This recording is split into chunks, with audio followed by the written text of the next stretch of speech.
All right. So hi everyone. My name is Giles.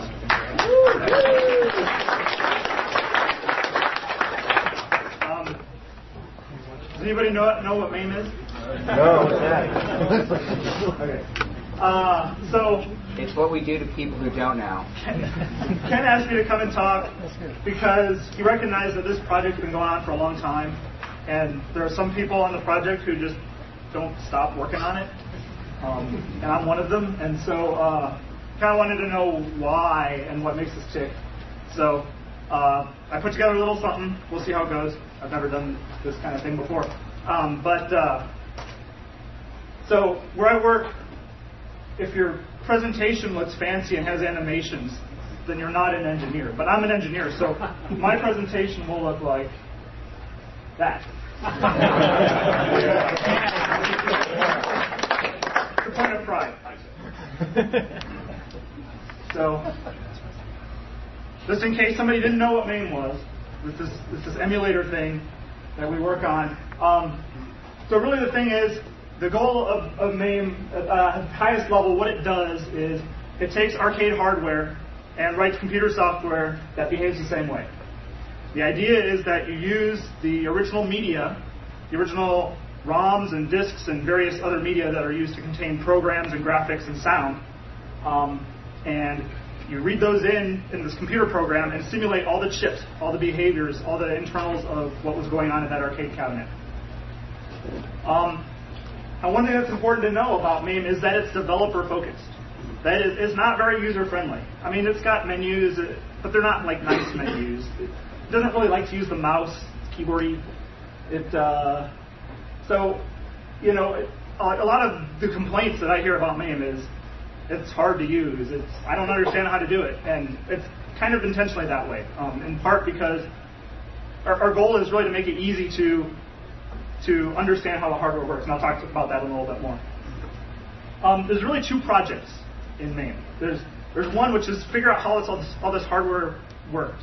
So we've got 30 years of arcade games covering a large amount of history, and there's a lot of cool stuff in them. And we want to figure out how it works because we're just that kind of people. And that's really our first motivation. We're the kind of people who like to go in and figure out how things work. Then there's recently, I'd say within the last 5 or 6 years, it's kind of also become a project to design a software architecture for emulation. So we're not the only people who like to emulate stuff. I mean, and not even just games. So you look at games, you think, okay, games, arcade games, great. And you know people, console emulators, I'm sure all you guys know about that kind of stuff. But Library of Congress is starting to look into how to preserve old documents, from the VisiCalc documents and old Word 1.0 documents. Now, there are two ways you can do that. One is you can keep converting them to newer and newer formats, but every time you do that, you lose something. Conversion is never perfect.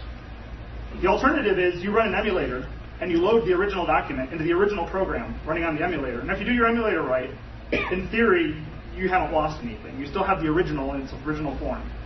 And so it goes beyond that. There are people who rely on emulation. You look at companies like Apple, they've done emulation for a number of years. They transitioned across 3 processor architectures and kept a whole lot of stuff going. That's all due to emulation. So it's a broader thing, and as a result, arcade hardware is incredibly diverse. That's the math thing, by the way. Arcade hardware is incredibly diverse, and when you look at the collection of arcade hardware, you're like, wow, we really have emulated practically every CPU, every sound chip invented in the last 30 years. Why not make that a little easier to assemble into something that can be used more broadly? So my goal has been to try and take something that was originally not designed to be super flexible, and it was originally designed to be a little 8-bit emulator running Pac-Man or something. It's become this thing that'll run everything from 8-bit CPUs to 64-bit CPUs. That'll run all kinds of stuff down to 3D hardware and simple hardware. It's just this very broad thing. And so this is sort of something I push for, because I'm a software engineer. And as a software engineer, a good architecture, a good software architecture appeals to me. But we're starting with something that maybe it wasn't super well designed to do what it does today, and so we want to kind of take it into that and build a good software architecture out of it. So, quick project history, for those who don't know. It started in 97, so that's 11 and a half years. First version was released in early 97. Originally written for DOS, because DOS was the rage back then, but we switched to Windows in 2001. But we've really always been cross-platform. So the whole architecture is designed to be cross-platform. It's designed to be ported. It's gotten better over time, in my opinion. And so if you're on Linux or anything else running SDL MAME is for you. There's this old thing called XMAME. It still gets a lot of press because everybody heard of XMAME back in the day, but it's like 3+ years out of date and don't use it. I mean, unless you like 3-year-old software. And then there's MAME-OS X for Mac OS 10. It's a little optimized for Mac OS 10. It's got a nice UI. Not Mac MAME, which is where I started. I started on Mac MAME. I was a Mac guy for a number of years. And that's also dead. I'm okay with that.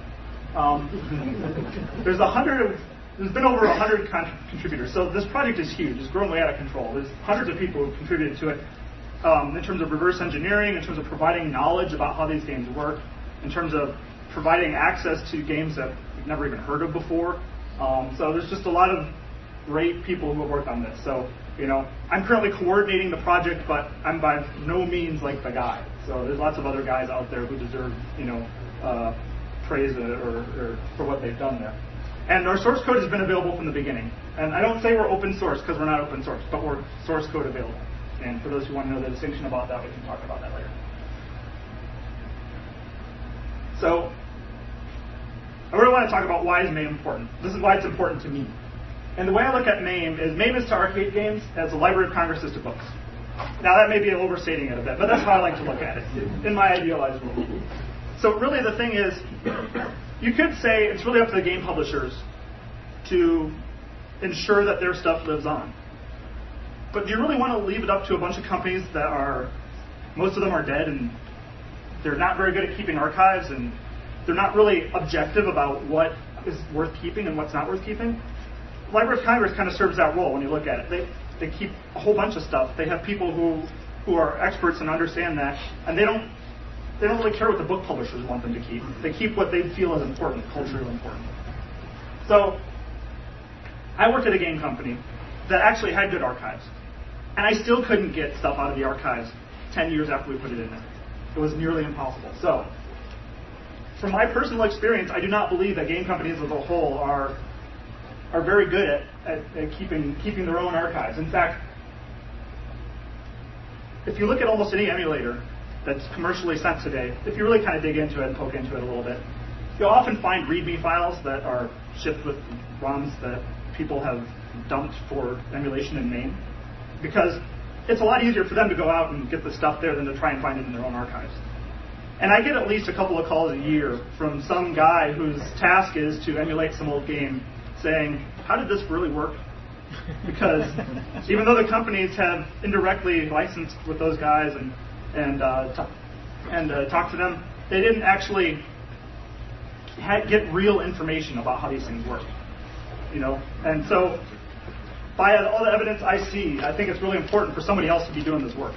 And it's not really in the company's best interest. They want to exploit the stuff that's popular. But to my opinion, for every Pac-Man, there's a hopping Mappy or some other game that you've never heard of before. I know these companies produce tons of games, and a fraction of them are popular. I don't really care. I want to understand all of them, because there's probably a lot of really cool games I'd never even heard of before, and I know that for a fact. In 11 years, I've found so many really neat games. And a commercial emulator must focus on usability over accuracy. So from my opinion, I don't really care if MAME runs a game slowly on the current hardware. Sorry, but I don't. If we do it right, I'd rather do it right and get it right, and then if it's slow, it's slow, and it'll get better because hardware gets better. We'll find better ways of doing things. I have faith in that. However, if you paid for an emulator from a company, you're going to be pissed off if that thing doesn't run well on your system. And so it's in their best interest to cut corners to make things run on lower-end systems. And to my mind, that's fine. That's fine. I feel that there's two different areas here. There's people who make commercial